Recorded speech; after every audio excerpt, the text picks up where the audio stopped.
Hello, my name is Brian Galvin, and I am the Pennsylvania State Forensics Supervisor for Division C.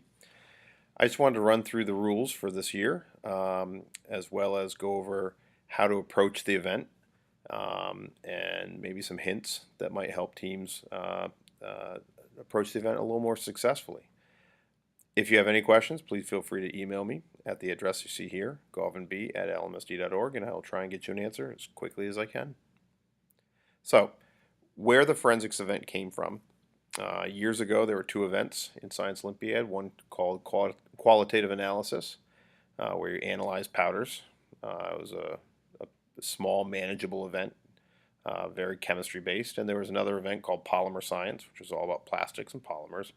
Again, a very kind of easily manageable event, and they both disappeared. And Science Olympiad took them out of rotation, and a new event came in their place called forensics. And forensics was pretty much qualitative analysis and polymer science put together with a layer of analyzing a crime scene over it to kind of give you some sort of scenario to do your qualitative analysis in polymer science. But as the years went by, they took the rules for forensics and added to them. And pretty soon a lot of more physical evidence came in, and they never took anything out. And years went by, and they added even more things until finally forensics became this huge event, which spans many, many, many different scientific disciplines. And now it's quite a daunting challenge for students to study, but it's a lot of fun, and a lot of students really enjoy doing the event. So I hope that I can maybe unlock some of the secrets of doing the event successfully for teams that are looking to do that. So, what are you going to do in the forensics event? Well, there's a crime scene. You're going to get evidence found at the crime scene. There will be suspects identified, as well as evidence possibly found on those suspects.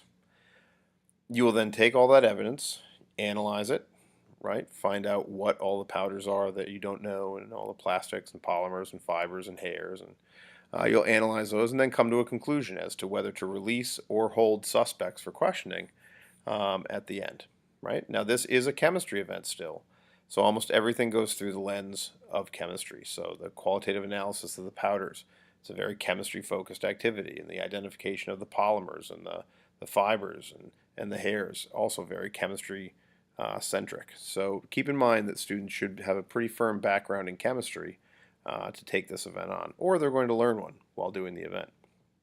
Now, it's a very challenging event because there's so many different things that students need to know how to do. So on the qualitative analysis side, there's 15 different powders that they could be given. They need to know a way to identify each of those 15.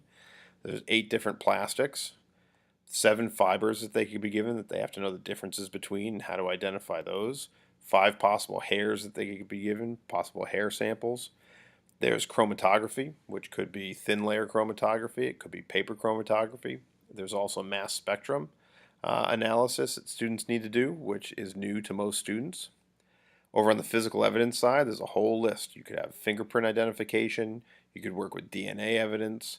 You could work with glass evidence, index of refraction or fracture patterns where a bullet went through glass. Entomology, the study of insects at the crime scenes, which is usually blowfly larvae or beetle larvae. Blood spatter analysis, there's some math behind that, as well as other things to just know about how blood spatters, high velocity, low velocity, that kind of thing. Seeds and pollen identification, tracks in soil, tire tracks or footprints or those kind of things. There's also a whole section on blood typing that you could have. Bullet striations, whether or not marks on a bullet or a casing could help to identify whether or not a suspect was involved in the crime. And after all of this analysis, they still have to put it all together and write a conclusion about it, which suspects they're going to hold and which suspects they're going to let go. So there's no lack of things to do during the event. Now, at any given event, you might see a different number of samples that students have to analyze. And there are very specific numbers of samples that are required at different levels by Science Olympiad. So you see there the range for the number of powders that you could see at a regional tournament. It increases for states and, of course, increases for nationals.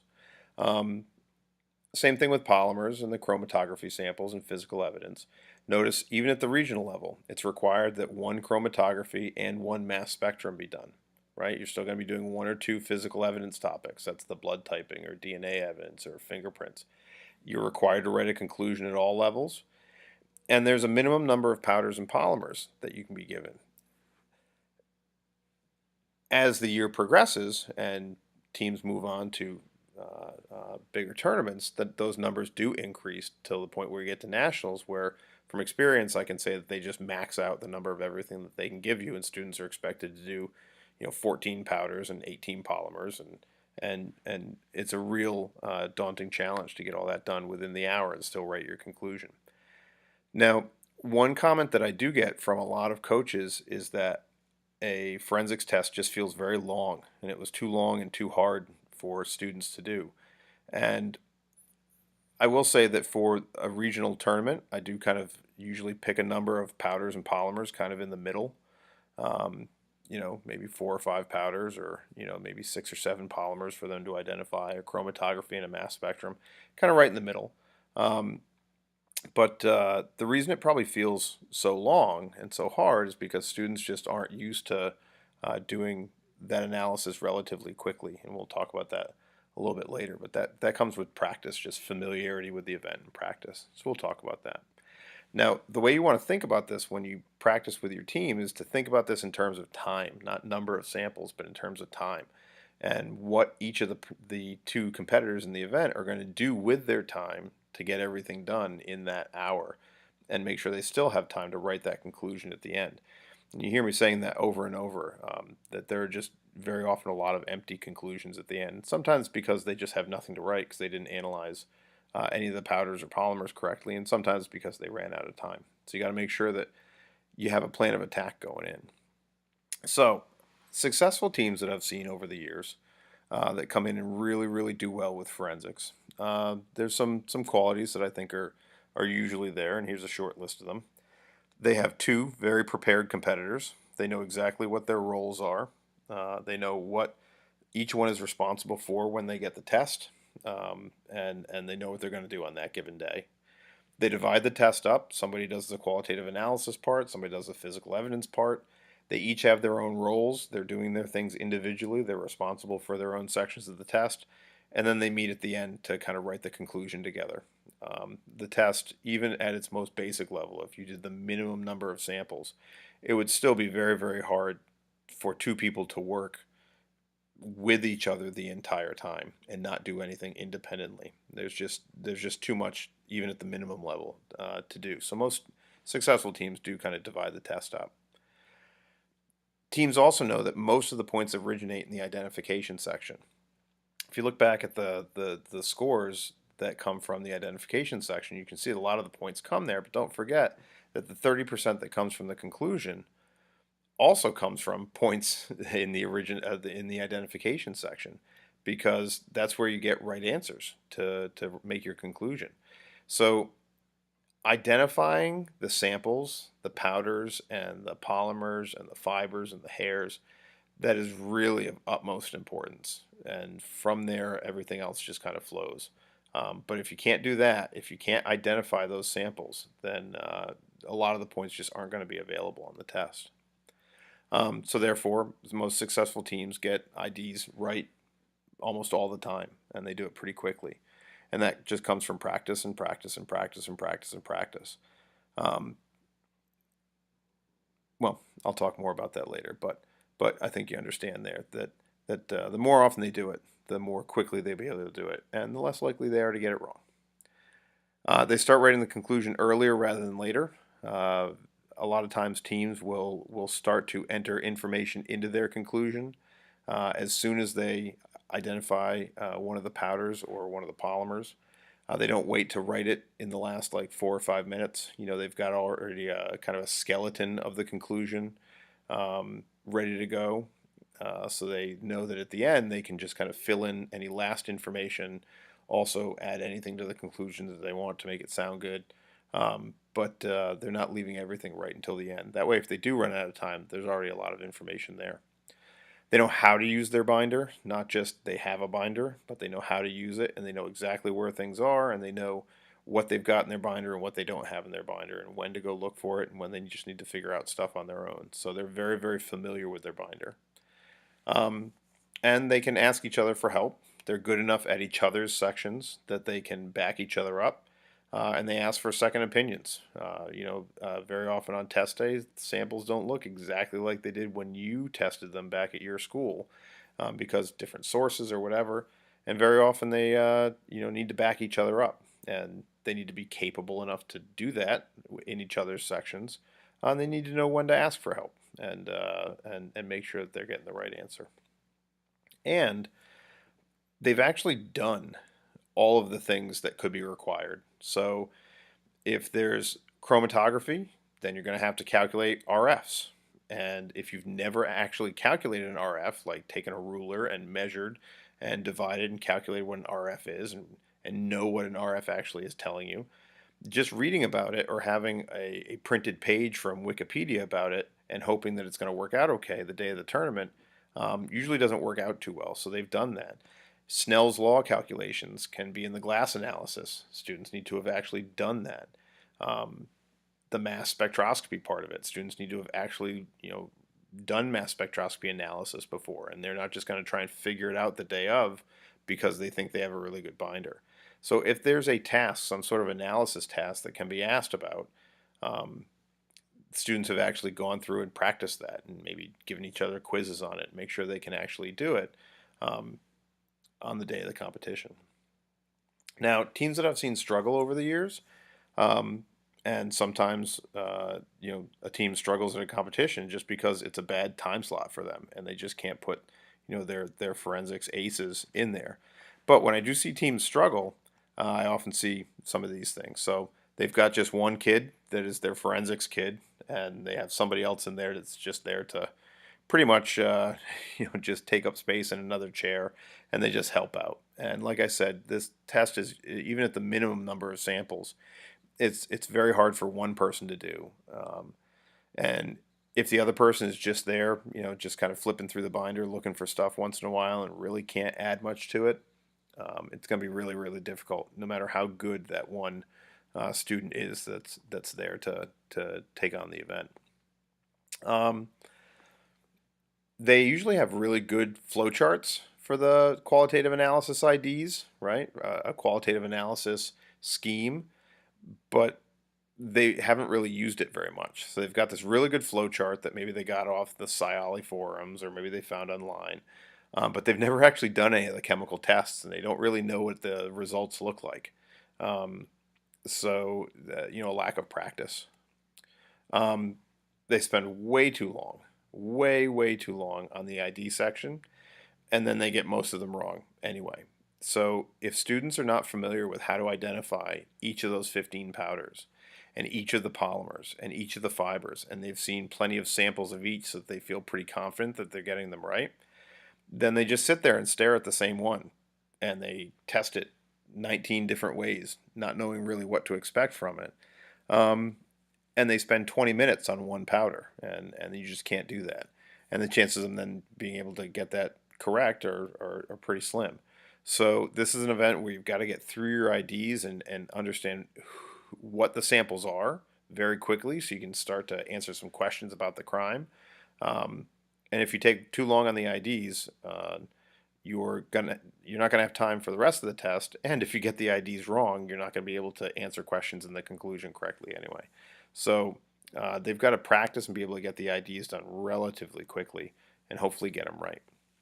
Um, Very often they have binders that they just print, and they say, we're going to need this, we're going to need this, we're going to need this, we're going to need this, and they print it out and they hole punch it, and they throw it in a binder, and they've never looked at it. They haven't cataloged it. They don't know what's in it, what's not in it, and you see a lot of students on test day just kind of flipping through 100 random Wikipedia pages on stuff that they looked up, and they haven't even read the pages yet, so they don't know what's on there, and that just takes tons and tons of time.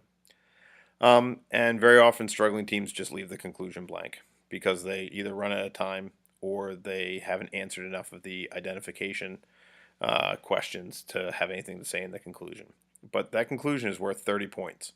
It's the last part of the test. It comes at the end, right? So very often students just kind of don't get there. but that's worth 30 points. Even if you can't write the whole thing or you don't have enough information to finish the conclusion, you want to start adding information to it, and make sure that you get the points that you can to make sure your score is maximized. And then any of the tasks, like I said, like Snell's law or calculating RFs or analyzing a mass spectrum or any of the other things, identifying fingerprints, they've never actually done it. Um, and they're very unsure of what they're doing. And they're not sure whether they're doing it right. And they're just asking their partner 15 times what they're doing. And they just take way, way too long. And then they usually get it wrong anyway. So it goes back to, before the tournament, they should have run through, all the things they could possibly do and make sure they feel comfortable with that as many times as possible.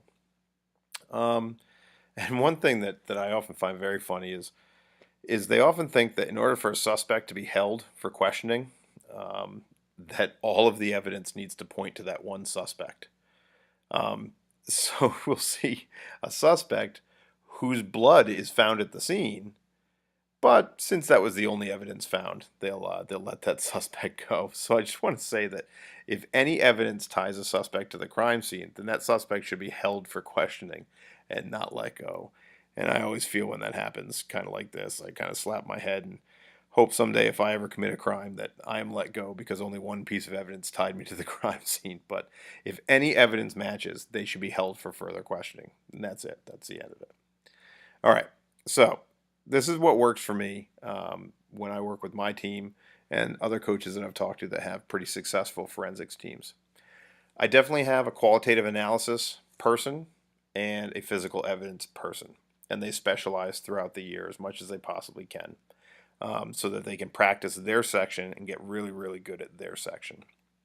In the beginning of the year, I'll usually have students kind of be introduced to both, and they'll kind of naturally gravitate towards one or the other, or if I don't have a good qualitative analysis person for the year, I'll kind of assign someone to it, and vice versa with the physical evidence.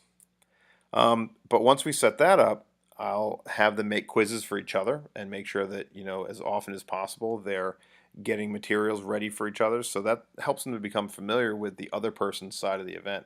So if the physical evidence person is constantly setting up, quizzes and ID quizzes for the qualitative analysis person, they get pretty familiar with the powders themselves and could, in a pinch, help out if the qualitative analysis person is running behind schedule in the event, and vice versa.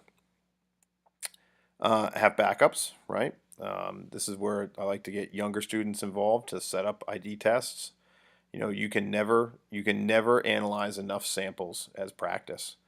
And if somebody else doesn't have time to do it and they're studying another event, well, have a younger student, someone who's new to forensics or just getting started, have them set up a quiz. They take the half an hour getting everything set up, and then the person who's taken the quiz, after they get done doing their other events at practice that day, can just swoop in and do the IDs as quickly as they can. It gets graded by the newer person, and they are ready to take over in the future. So I always like to have backups, kind of making the tests for everybody.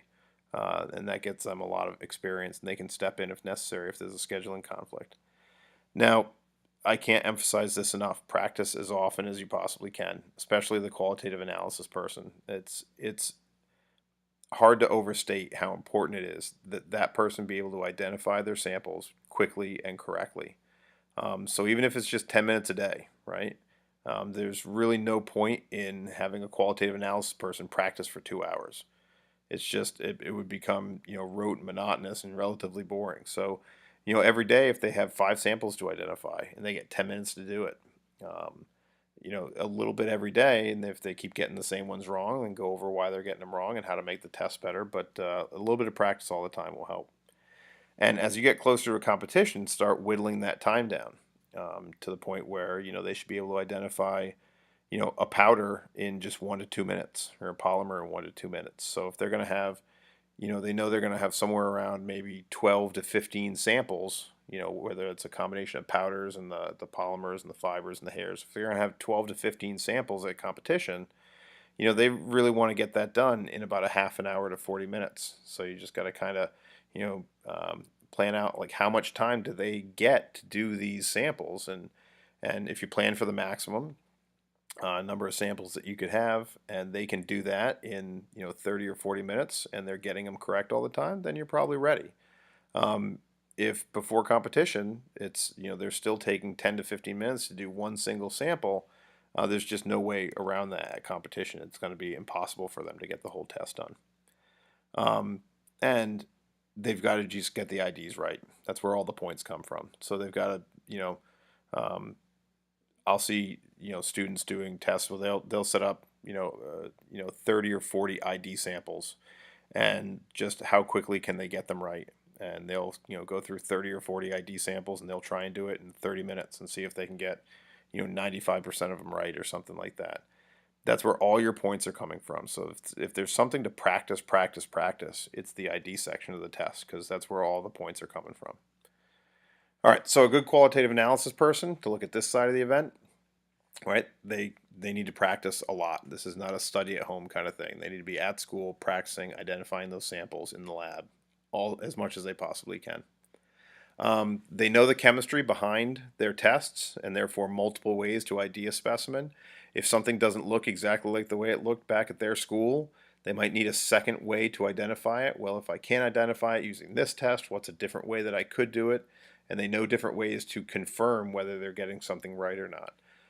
That is really important because, like I said, things always look a little different when somebody else is using the powders from their own set. The powders that I use at regional and the state tournament are powders that I've purchased and stay in a little box, and my students don't see them until everyone else sees them at regionals and states. And my students have the same exact kind of panic because the crystals look different, the powders don't look the same, and they're not quite sure. But if they understand the chemistry behind it, then they're able to kind of make sure that they feel comfortable they're getting the right answers. They don't just identify that a test exists to find the ID of one of these chemicals, but they also work on each specific test to see how good they can get at it and make sure that their results happen the exact same way every single time. And a good example of this is the precipitation tests they do. Depending on how much water you dissolve it in, or how much of the powder you put in, or how many drops of, say, the sodium hydroxide you put in, the results from a precipitation test can vary widely. So students have to make sure that their tests are very, very, very systematic, that they do them exactly the same way every time, and they know exactly what to look for so that they can get reproducible results and feel confident they're getting it right. They don't use flame tests very much. Flame tests can be very misleading. I see students at competition using flame tests for almost every single powder that they try and identify, and while I do agree, flame tests do have some valuable information, they also, more often than not, cause confusion, and especially in a situation where burners are being shared between different teams. Powders get spilled on the burner, the flame is eternally red or eternally yellow, and it can really be a pain if students rely on those flame tests for the sole method of identifying their powders. Also, there are certain venues that we go to that do not have Bunsen burners, so we might be able to provide one or two kind of torches where a flame test can be done, but there might be a line because that's all that we can provide in that room.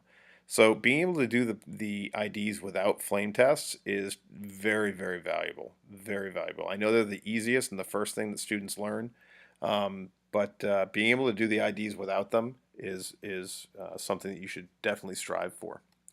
And they understand the basic chemistry, and they can write about it. They can write equations for what they're doing. They understand why it is that a test works. And they do really, really well under pressure. This is where I said, start kind of whittling down the time that they have to do their practice tests. So they start to know what it feels like to kind of have the clock ticking behind them. It's, I say, don't stress, we're all counting on you. But really, so many of the points are coming from the work that the qualitative analysis person does. They have to make sure that they can get those right in a very short amount of time so that other points can be scored, especially in the conclusion. So a good physical evidence person, the person on the other side of the event, They're very, very good at gathering resources, whether that means physical resources or information online, because there's so many different things that they can be asked to talk about, from the fingerprints to the blood typing, to the DNA analysis, to the tracks in soil, all that. They're experts at going out and finding these things on the internet. They know that the questions they're going to get about these topics are going to be very random. There's no set exact body of knowledge that you need to know about these topics. It's very, very broad and very, very open. Um, so they have to have a basic understanding of all the different things they could be asked, but they have to know that the chance that they're going to get a question on a test that they've ever seen in practice before is relatively slim. Unlike the qualitative analysis person who knows exactly what 15 powders they have to know and exactly what polymers they have to know.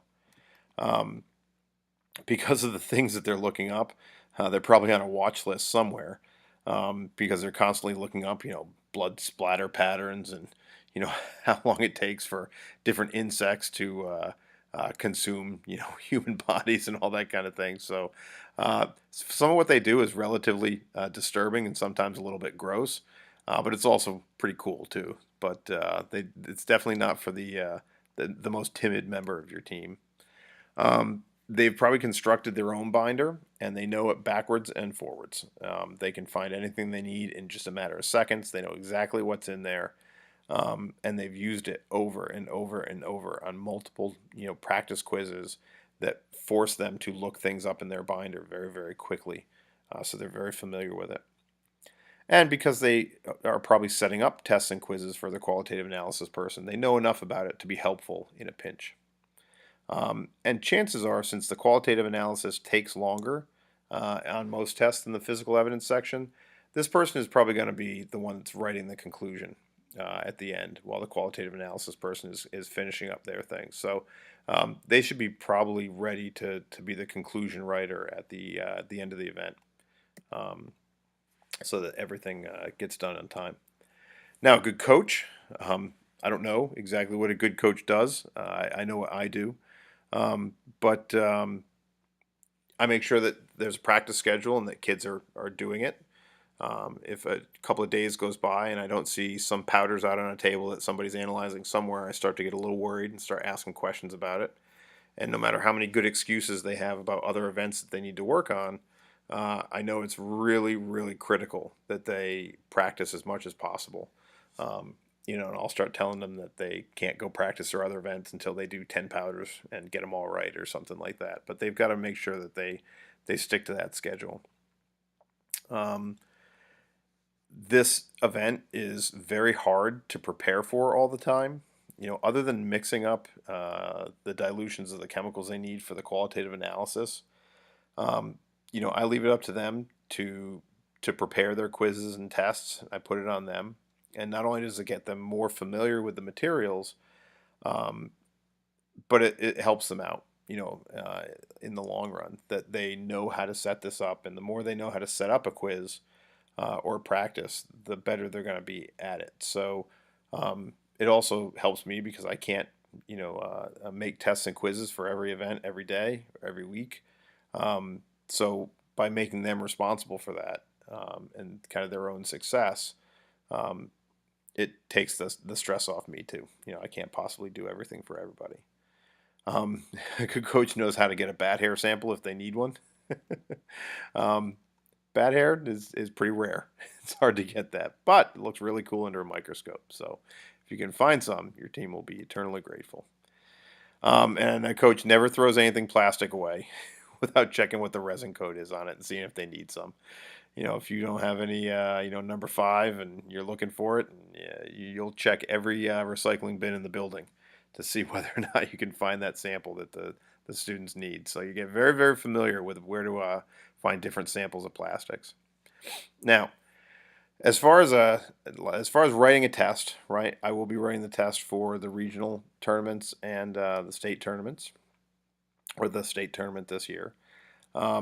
And I don't know if I'm a good test writer or not. I think I'll leave that to other people. But as far as what I look at when I'm making a test, I want to make sure that everyone can do something on the test, obviously. So even if students have just started looking at forensics the week before. There should be something on the test that they can do. Um, Now, if students don't know the materials list and they don't have the right materials, well, that's not everything's provided for them. So if they don't have equipment, they're not going to be able to participate.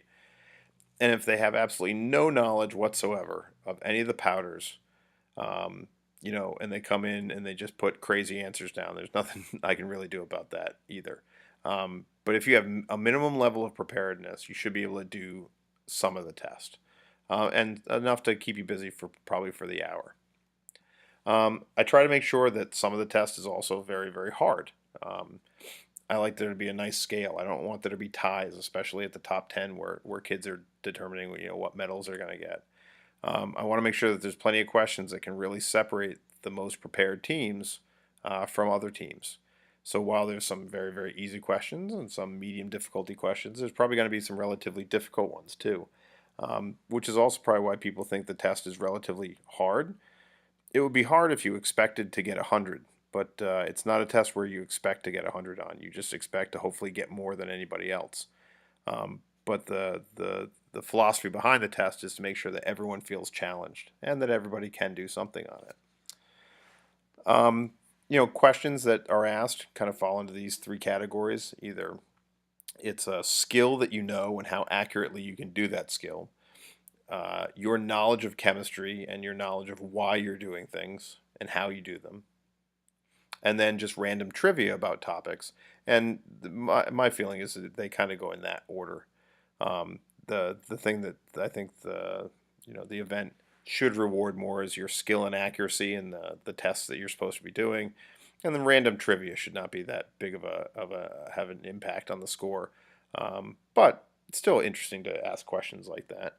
Now, there's almost always supplementary questions that are not specifically the IDs that might ask about a chemical test they've run, or, could ask anything to do with the event. If it's about fingerprints, then maybe some of the history of fingerprinting or how people develop fingerprints or whatever the case may be. There's always supplementary questions that really kind of probe whether or not students have kind of taken some time to get to know the event. That very often help to separate the top teams as well. That comes usually from their binder type material. There's a lot of safety concerns being a chemistry event, right? Splash goggles are a must, right? Chemical splash goggles, the types of goggles that you need exactly are mentioned in the rules. They have to be chemical splash goggles, not just the safety spectacles, but actually splash goggles. Hair has to be pulled back. That cannot get into Bunsen burner flames. We actually did have a student whose hair caught on fire one year during forensics. That was a situation we definitely do not want to repeat again. Lab coats or aprons are required. Now, we go by the book on safety. Nobody can compete when they don't have the correct safety equipment on. But if teams come in and made an honest mistake that they don't have something or they forgot something, then we'll try and make sure that they can still compete, maybe with some borrowed equipment or something like that. But please make sure that you look at the required materials and make sure that students have those. And I always try and include something that students maybe haven't seen before, because it's just not as readily available at a lot of different places. And whether that be thin layer chromatography with ultraviolet light analysis, looking at those. One year I had an iodine fuming chamber that kids could develop fingerprints in, with iodine and subliming the iodine, making the fingerprint appear on a piece of paper. We did the same thing one year with a polyacrylate fuming chamber where they would develop fingerprints and see the fingerprints on there, whether it be testing the chemistry of soil, looking for phosphate levels or that kind of thing to match up what dirt might have come from a crime scene. I try to do something that's interesting, but I always provide specific instructions on how to do it. So if it's something that is not specifically covered in the rules, but still is a possibility, I understand that not many people have done iodine fuming to develop fingerprints. So I give very specific instructions on how to do it, and whether or not you know how to do it is not the point of the test and is not worth points in the test. But it should be something that kids come away from saying, well, that was really kind of fun, or that was kind of cool. So I try to make the event, a learning exercise as well, and try and expose kids to something that maybe they didn't know about forensic science while they were there. That's pretty much it for what I've got. If you have any questions about the event, please email me. And like I said, I'll try and get back to you as quickly as I can. And I hope all of you have a very successful year and that your students studying forensics love the event and do well in it. So please email me questions, and thanks for listening.